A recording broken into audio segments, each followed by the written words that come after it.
kota santri, asik senangkan hati, suasana di...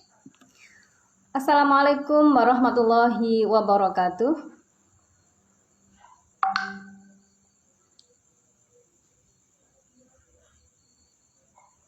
Assalamualaikum warahmatullahi wabarakatuh. Kartini Sunan Kalijaga Yogyakarta malam ini akan persembahkan sebuah kajian yang sangat istimewa dengan judul Perempuan dalam Kitab Klasik. Pada malam hari ini adalah malam spesial karena kita akan menghadirkan narasumber yang sangat luar biasa, yaitu Profesor Dr. Emma Marhumah, dan nanti akan dimeriahkan dengan puisi yang akan dilantunkan oleh Mbak Labibah, bos dari direktur dari Perpustakaan UIN Sunan Kalijaga Yogyakarta. Teman-teman semuanya sangat bergembira hari ini. Hari ini di Kartini Sunan Kalijaga ada dua peristiwa penting. Yang pertama adalah bergabungnya wafatnya ibunda dari Dr. Alimatul Qibtiyah. Mari kita bacakan suratul Fatihah. Semoga arwah beliau diterima di sisi Allah. Alaniyatus sholihah. Lahal Fatihah.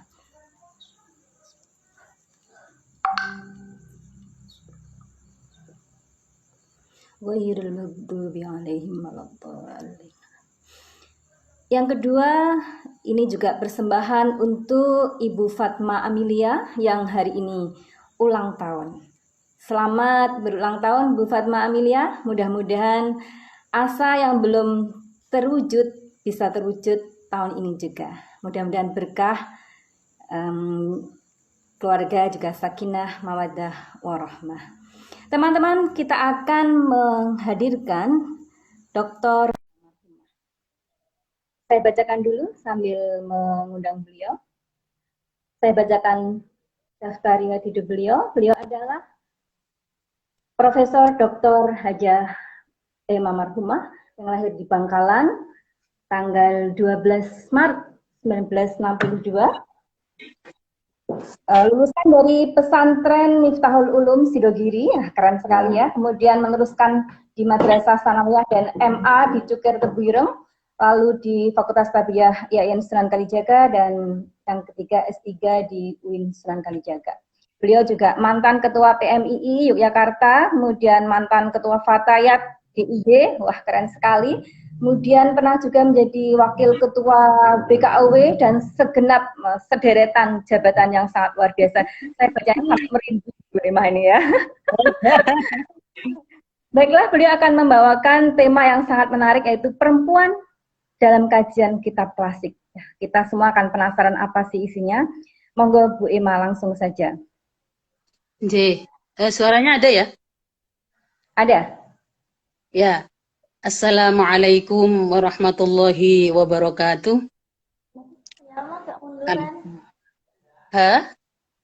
Ya, sudah. Alhamdulillahilladzi 'allama bil qalam, 'allamal insana ma lam ya'lam.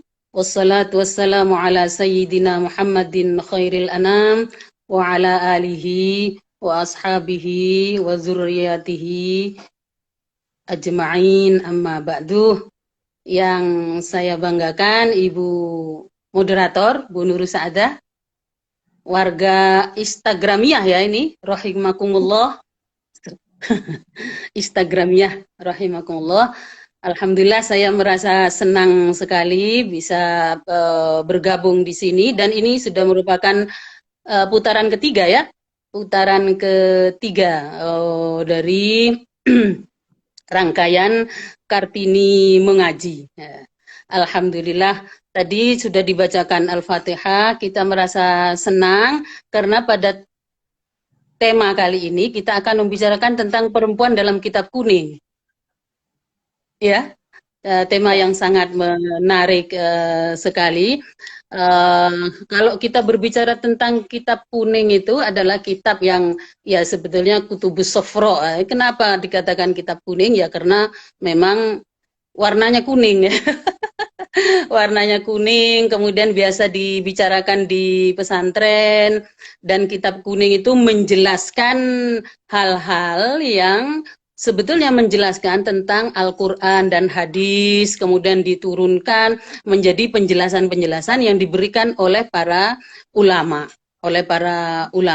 Biasanya dalam Kutubus Sofro, kitab kuning itu ada yang mujalladat, berjilid-jilid ya, banyak sekali. Jadi menjelaskan satu hadis misalnya sampai 10 halaman, itu kita sebut dengan syarah, kitab-kitab syarah, ya, kitab-kitab yang berjilid-jilid.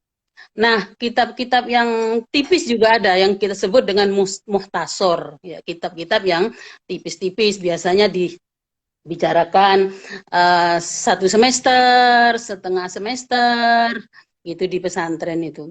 Nah, dipakai di pesantren, di perguruan tinggi juga dipakai ya. Biasanya Bu Inayah, siapa yang di sini itu juga memakai kitab-kitab sofro itu.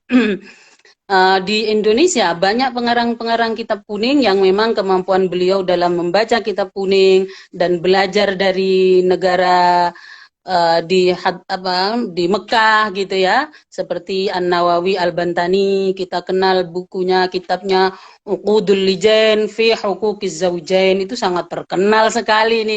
Nanti kita bahas ya kitab itu. Ada Kiai Khalil Al-Bangkalani, kemudian Mahmud At-Tirmasi, Kiai Maksum Hasim Asy'ari, dan sederetan ulama-ulama Indonesia yang pastilah mereka menulis. Jadi tradisi menulis ini sudah ada sejak dulu. Mudah-mudahan kita yang ada di Kartini dan juga para mahasiswa yang bergabung ini itu bisa meneladani mereka-mereka itu. Kalau kita berbicara tentang kitab kuning dan perempuan, biasanya perempuan itu dibahas dalam yang pertama. Kitab kuning membahas perempuan biasanya melebur dalam satu pembahasan. Hanya dibicarakan misalnya ini muzakkar, kemudian ini muannas, ini laki-laki, ini perempuan. Tapi pembahasannya jadi satu dan lebih banyak itu biasanya di fikih ya, pembahasannya di fikih. Misalnya dibahasakannya itu secara eksplisit. Saya mengambil satu contoh misalnya ya, dalam hal sholat. Lalu memang pembicaraan tentang sholat, kewajiban sholat, dan seterusnya. Tapi ada pembahasan yang secara eksplisit, misalnya auratul mar'ah, auratul rijal. Lalu berbeda, bahwa aurat perempuan dalam seluruh badan, kecuali wajah dan tangan. Kemudian ketika membicarakan tentang sautul mar'ah, nah itu berbeda. Jadi perempuan suaranya tersendiri. Suara perempuan itu aurat, seperti itu dibicarakan. Makanya perempuan kalau mengingatkan imamnya yang sedang salah, itu tidak boleh bersuara, tetapi harus menepuk tangan. Sementara kalau laki-laki boleh bersuara. Kemudian tempat sholat. Biasanya lalu juga berbeda, itu dibicarakan juga. Tempatnya perempuan sholat tuh harus di rumah, di tempat yang bukan paling belakang, paling dalam. Sementara laki-laki harus di masjid dan seterusnya. Itu dibicarakan juga. Kemudian ketika berbicara tentang ini yang mungkin agak sensitif, tapi kita harus bicarakan karena saya kira kita sudah memahami representasi misalnya. Representasi itu juga dibicarakan, tetapi representasi Nabi misalnya, nah, itu pembicaraannya pasti memakai huwa domirnya dan pasti laki-laki. Representasi Tuhan misalnya, nah, itu representasinya laki-laki, itu pembicaraan dalam kitab kuning. Kemudian tentang penciptaan, min dila'in awaj, dari tulang rusuk itu diciptakan, jadi perempuan itu diciptakan dari tulang rusuk, untuk itu perempuan itu bengkok, untuk itu dan seterusnya, nanti implikasinya nanti kita akan bicarakan. Yang kedua itu tadi membicarakan secara membicarakan kitab kuning, pembicaraan tentang perempuan itu dibicarakan secara bersama-sama. Tetapi Mbak Nurul Saadah dan Instagramiyah rahimakumullah, Instagramiyah itu aku seneng istilahnya. Saya dapat dari mana ya? Kayaknya dari Mbak Nurus juga itu tadi, Instagramiyah. Ilham. Ilham, Instagramiyah. Ya, Instagramiyah. Ada pembicaraan yang lain itu secara jelas mengatakan bahwa perempuan itu memang separuh dari laki-laki.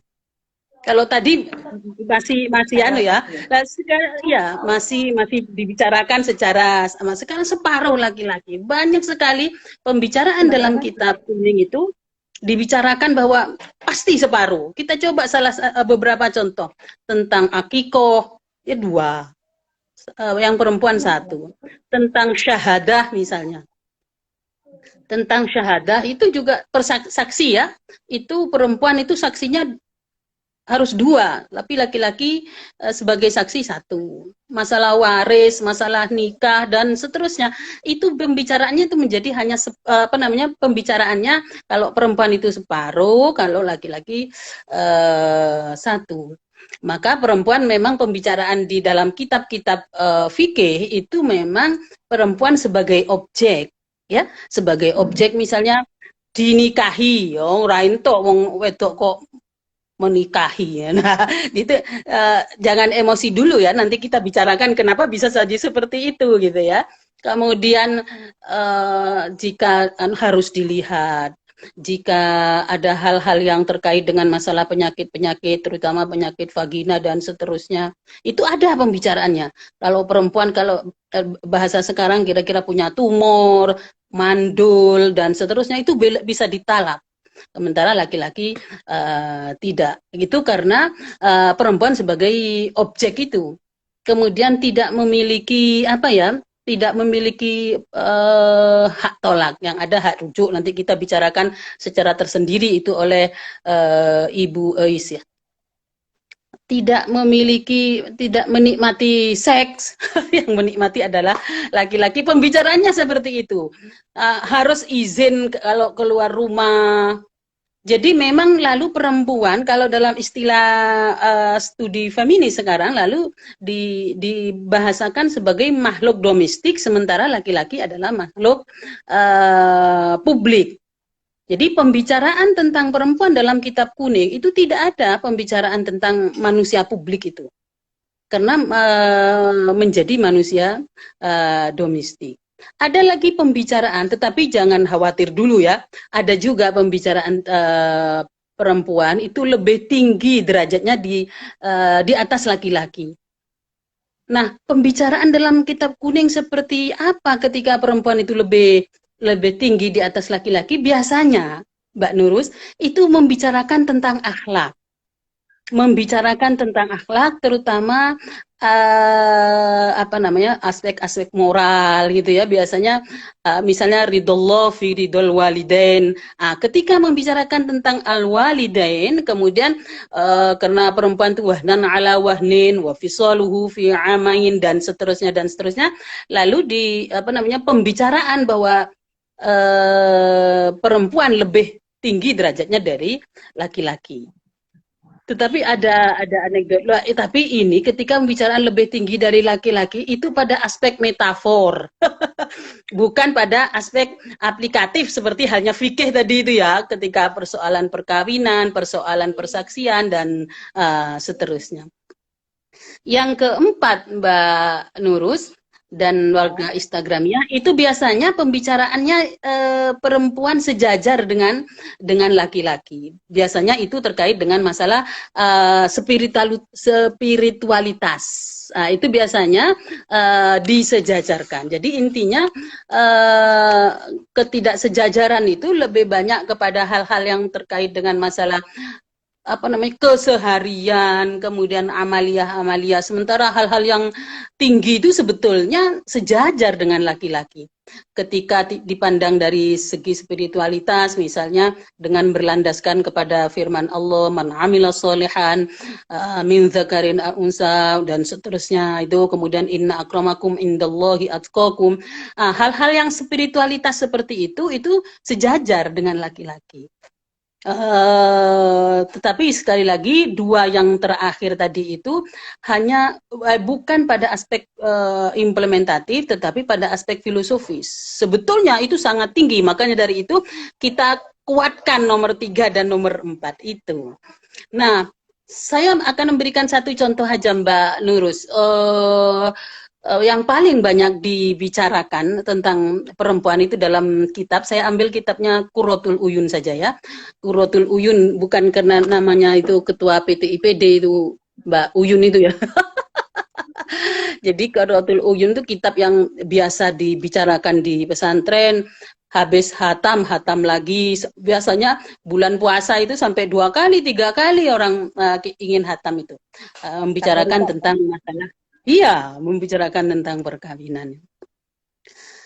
Dikatakan siapa perempuan yang ideal itu? Dikatakan siapa perempuan ideal itu adalah membicarakannya kepada laki-laki, tetapi siapa perempuan ideal itu mastafadzal mu'minu, tidak ada yang paling berfaedah ba'da taqwallah, setelah orang itu takwa kepada Allah, khairon, yang lebih baik, min zaujatin solihatin, dari memiliki istri yang soleh. Jadi bahasa sekarangnya pokoknya yang penting istrinya soleh itu yang diharapkan. Lalu indikator soleh dalam hal itu apa? In amaroha ato'athu. Kalau perempuan itu diperintah oleh suaminya ato'athu, maka dia taat. Bahasa amaro ya, memerintah. Jadi memang hubungan atas bawah ya. Wa in nazara ilaiha sarrathu. Jadi ideal, kalau perempuan ideal itu kalau dipandang oleh suaminya itu sarrathu, akan membahagiakan suaminya. Jadi tidak boleh bersengut, dan itu dijelaskan secara berkali-kali sehingga perempuan itu sangat takut sekali gitu ya. Dan biasanya itu sampai turunan dari bahasa ini nanti sangat panjang sekali. Wa in aqsama 'alaiha abarrathu. Dan kalau si laki-laki itu bersumpah, bersumpahlah, sumpah serapah terhadap istrinya, abarrathu, maka istrinya itu memperbaiki. Jadi yang salah kalau bahasanya pusat studi feminis tuh, the blaming victim. Jadi wa in aqsama 'alaiha abarrathu, memperbaiki. Dan yang selanjutnya ideal wa in ghaba anha hafizathu. Jadi ghaba di sini, ghaba anha ini asumsinya adalah bahwa karena perempuan itu domestik sementara laki-laki itu publik, jika laki-lakinya keluar itu hafizathu, maka dia bisa menjaga nafsaha dirinya, wa malihi, dan harta suaminya. Dan itu kan sangat berat sekali itu beban yang harus dipikul oleh seorang perempuan. Dan banyak sekali hal-hal yang ini, itu hanya salah satu contoh saja Mbak Nurus, betapa sebetulnya kitab kuning telah menempatkan perempuan pada tempat yang tidak terlalu menguntungkan ya, tidak terlalu menguntungkan, dan itu direproduksi secara terus-menerus sehingga menjadikan ideologi bagi perempuan dan merasa ketakutan. Nah, pertanyaan selanjutnya begini Mbak, kenapa ya kitab kuning kok seperti itu ya? Apakah kita di zaman sekarang bagaimana cara kita mensikapi, kan kira-kira seperti itu. Nah, perlu diketahui bahwa kitab kuning itu adalah merupakan perpaduan ya, perpaduan dari ruhul Islam, substansi ajaran Islam dan budaya. Itu yang harus dipahami. Sehingga kenapa misalnya An-Nawawi Al-Bantani bisa seperti itu, Syekh Muhammad At-Tahmi Al-Madani seperti itu, Kiai Khalil Al-Bangkalani bisa seperti itu, karena budaya pada saat itu perempuan belum mendapatkan pendidikan, perempuan belum educated gitu ya. Kemudian yang menjadi idealisasi dari keinginan keinginan laki-laki, kemudian ditulislah oleh Syekh An-Nawawi Al-Bantani. Ditulis idealisasi yang dia inginkan berdasarkan penafsiran terhadap Quran, berdasarkan interpretasi terhadap hadis, kemudian dia menulis itu. Apakah salah? Oh tidak. mereka tidak salah karena sesuai dengan zamannya, sesuai dengan masanya. Jadi prinsipnya kita tidak bisa menyalahkan mereka, tapi kita harus melihat aspek-aspek lokalitas dari pengarang, dari budaya yang ada dan dari idealitas. Andaikan saya hanya membayangkan, andaikan An-Nawawi Al-Bantani, Muhammad At-Tahmi itu mendialogkan gitu ya. Jadi misalnya Pak Sodik ada tuh ini mau mengarang kitab. Nah, kitab apa Pak Sodik? Misalnya Ojong Guyu, kelihatan kalau guyu. Misalnya mau mengarang kita didialogkan dengan Bu Emma, wah Mas ini bias gender. Mungkin kalau ada dialog-dialog seperti itu menjadi lebih cair. Alhamdulillah seperti halnya ketika misalnya sekarang kitab Ugudul Lijen fi Huquqiz Zaujain didialogkan oleh kita, didialogkan oleh teman-teman perempuan, didialogkan oleh kiai-kiai dan seterusnya, itu lalu menjadi sangat cair. Makanya sekarang diterjemahkan ulang. Itu dulu apa belum? Saya kira belum ada yang bertanya ya ini teman-teman ya. Oh ya, ya. Apa yang harus dilakukan oleh kita? Saya kira maka tidak ada lain bagi kita membaca kitab-kitab lembaran-lembaran kitab kuning ini. Ya Mbak Eni. Membaca kitab-kitab kuning ini tidak ada jalan lain Mbak Nurus. Walaupun di pesantren, walaupun di UIN dan seterusnya, apa yang kita sebut dengan tajdidul qiraah. Tajdidul qiraah itu membaca ulang, ruhul Islamnya jangan hilang. Ruhul Islam itu adalah yang substantif ya. Ruhul Islamnya substantif. Kemudian budayanya yang kita lihat, apakah misalnya masih adaptasi, bisa beradaptasi, karena Islam itu kan dikatakan solihun likulli zamanin wa solihun likulli mekanin. Itu indikatornya. Kalau ada ajaran-ajaran yang Islam tidak, ini bertentangan, itu harus didialogkan. Pasti ada hal-hal yang perlu dibaca ulang.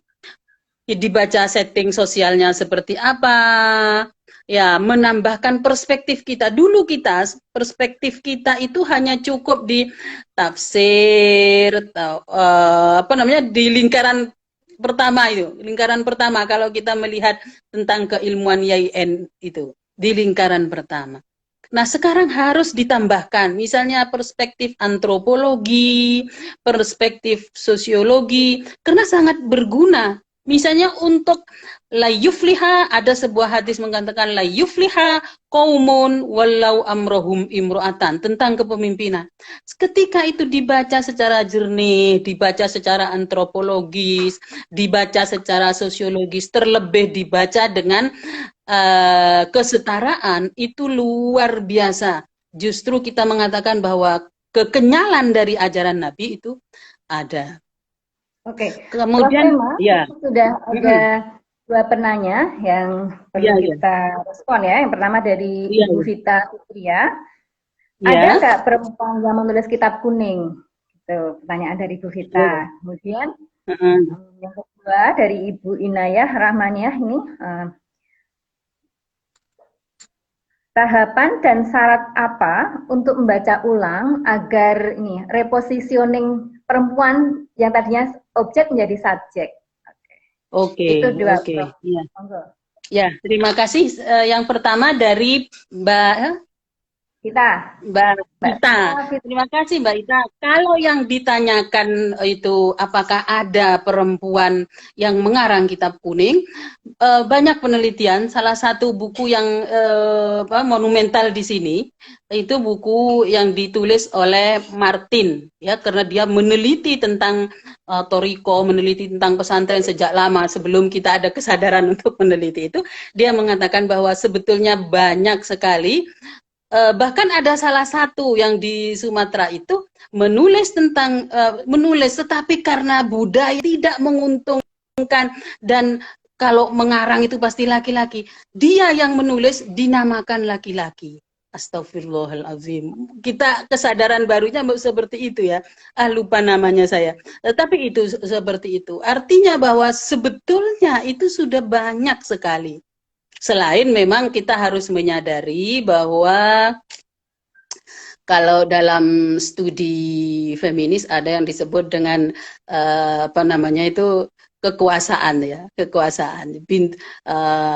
Bagaimana sebetulnya kekuasaan itu bisa the power of knowledge itu ya. Jadi bagaimana sebetulnya manusia itu ketika diberikan kekuasaan, karena yang berkuasa laki-laki, kemudian perempuan memang tidak memiliki aset yang dan tidak memiliki kesempatan yang sama lalu antara laki-laki dan perempuan. Tapi sekarang itu sudah dibuka yang secara luas seperti itu, harusnya juga sudah bisa, walaupun masih ada ya hambatan-hambatan karena beban yang lebih, terutama pada beban-beban reproduksi ya, terutama pada beban-beban reproduksi yang memang dihadapi oleh perempuan. Tetapi sekali lagi Mbak Ita, ditelusuri itu sangat banyak sekali, walaupun tulisan dari Azumardi Azra misalnya tentang ulama perempuan ya harus dimunculkan. Kalau tidak dimunculkan itu tidak akan diketahui. Bahkan yang ditulis oleh siapa namanya tadi, Martin van Buren, dia menemukan bahwa banyak sekali sebetulnya perempuan-perempuan yang sudah dan bisa untuk mengarang. Nah, pertanyaan yang dari siapa tadi ya? Bu Inayah, tentang tahapan dan apa untuk membaca ulang. Tadi kan membaca ulang agar posisinya tadi tajdidul qiraah ya. Tajdidul qiraah itu memang sudah banyak yang membahas itu ya, mulai dari bagaimana Fatimah Mernisi, Khalid Abu Fadl, kalau di Indonesia Kiai Hussein dan seterusnya, itu sudah sangat banyak sekali. Yang paling banyak di tajdidul qiraah itu kalau kita lihat secara sadar memang lebih banyak referensi yang dipakai, misalnya dalam kitab apa tadi Qurratul Uyun dan dalam kitab Uqudul Lijen, itu sumbernya itu merefernya kepada hadis apa yang kita sebut dengan hadis misoginis. Maka bagaimana cara membaca hadis misoginis itu?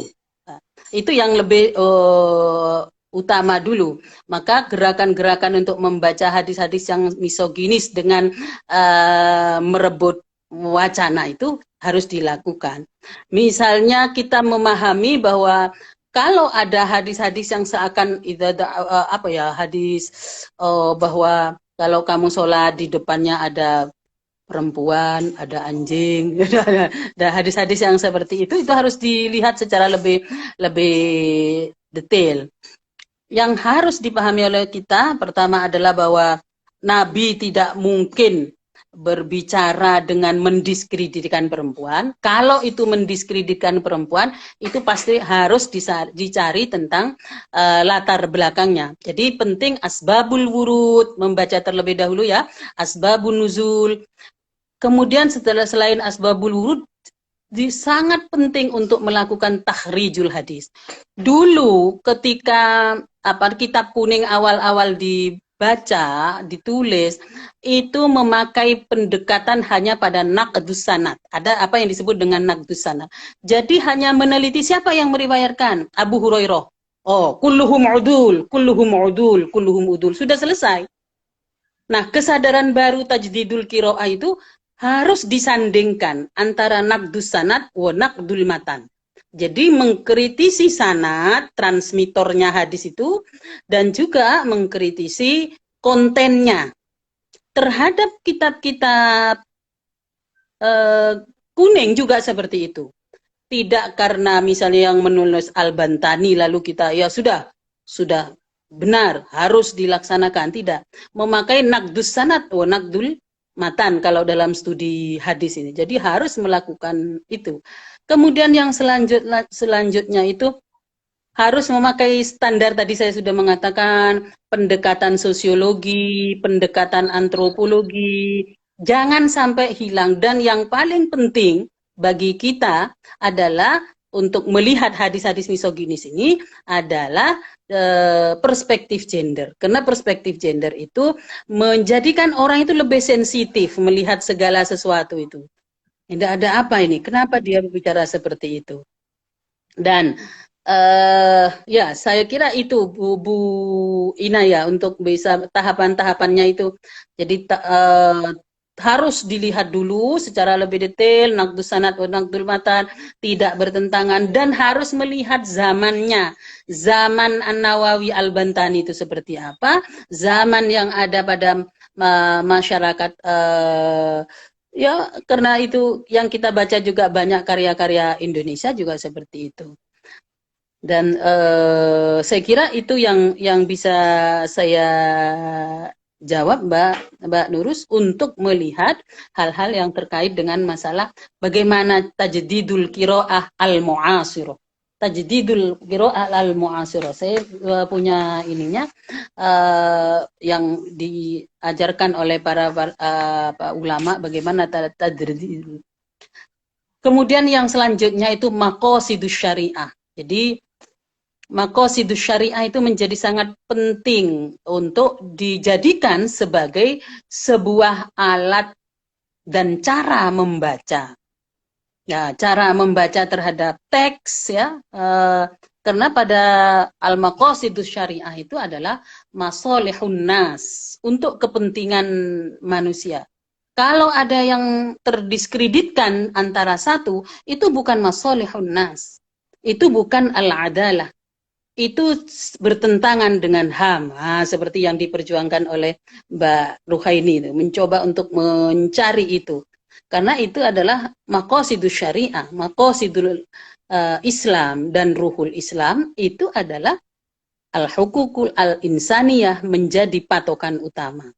Nah, jadi kalau ada pendiskreditan yang seperti itu, kemudian yang selanjutnya itu adalah at-tasamuh, ada lagi asyuro, dan itu adalah yang qot'i, yang hal-hal yang seperti itu. Nah, sementara kalau kita berbicara tentang kenapa dulu Al-Bantani bisa seperti itu, kemudian memberikan penjelasan seperti itu ya sosiologis.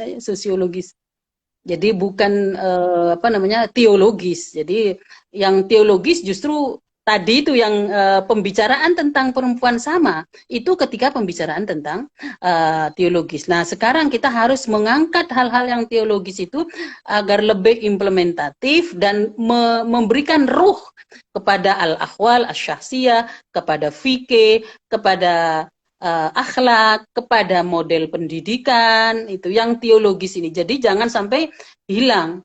Dulu dikatakan bahwa masalah-masalah itu hanya hanya pada persoalan-persoalan yang tidak mungkin untuk dicapai. Nah, sekarang justru itu harus diimplementasikan, karena itu justru yang paling tinggi dari seluruh ajaran itu. Saya kira itu penanyaan. Prof. Emma, ini ada satu lagi yang mungkin dijawab dengan setengah menit saja, karena waktu kita sudah habis. Jadi, ini dari mana nih ya? Nggak kelihatan dari mana. Oh ya, saya melihat jika saya tidak setuju, soalnya perempuan itu disamaratakan dengan laki-laki. Jika perempuan itu disamaratakan dengan laki-laki, maka di mana letak harkat? Oh, jadi begini. Ini pertanyaan ini dari Mas siapa? Betul. Ya. Tapi waktunya nggak panjang ya, Bu Emma ya. Oh ya. Jadi justru ini ruhul Islamnya, Mas. Justru ini yang harus diperjuangkan. Kita tidak bisa untuk mengatakan letak harkatnya mana. Harokatul insaniyah bainal jinsain sawa. Lal farqu bainal jinsain. Itu harus dipegang, Mas. Justru itu substansinya ya. Nanti kalau ada hal-hal yang tidak terjadi kesetaraan harus dibahas. Kenapa itu bisa terjadi? Seperti itu, Mbak. Jadi tadi inna akramakum indallahi atqakum. Jadi kita mengambil pada ruhul Islamnya, pada hal-hal yang substantif. Jadi harkat dan martabat itu sama. Allah menyamakan. Kenapa manusia membedakan? Oh, Allah ketika membicarakan hal-hal itu coba kita lihat kenapa dulu. Oh, struktur masyarakat Arab yang dulu memang tidak ada perempuan yang sekolah, tidak ada perempuan yang bisa membaca. Makanya saksi 2:1. Makanya kalau di di workshop dan seterusnya itu mereka sudah ingin sebetulnya memberikan saksi di KUA itu sama, tetapi formnya itu katanya tertulis laki-laki 1, perempuan 2. Jadi hanya pada persoalan formalitas yang seperti itu. Nah, hal-hal yang seperti itu yang kita harus gugat karena substansinya sama dan sekarang itu sudah sama gitu, sudah setara. Yang dipentingkan adalah kualitasnya, kan gitu. Yang dipentingkan bukan karena jenis kelamin yang biologisnya.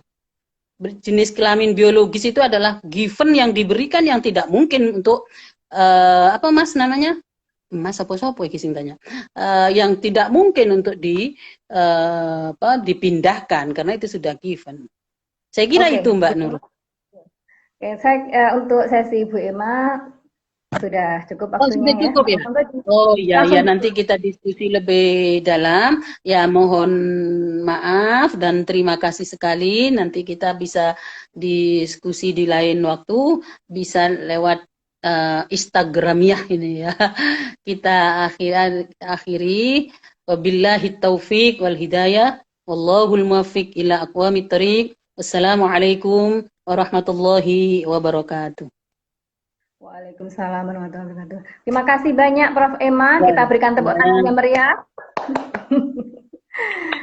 Kita tutup dulu. Baiklah, kita tinggalkan Prof. Emma. Kita masuk pada sesi puisi ya. Akan disampaikan atau dilantunkan oleh Mbak Labibah. Kami panggil Mbak Labibah. Mana Mbak Labibah ya? Bu Labibah belum kelihatan ya?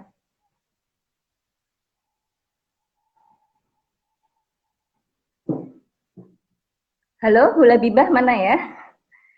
Baik, kita sholawatan dulu ya sambil menunggu Mbak Labibah. Salatullah salamullah ala Toha Rasulillah. Salatullah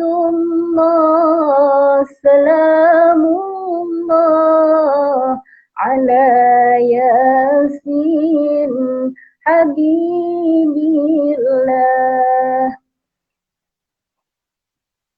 Ini Mbak Labibah masih belum masuk. Tambahkan.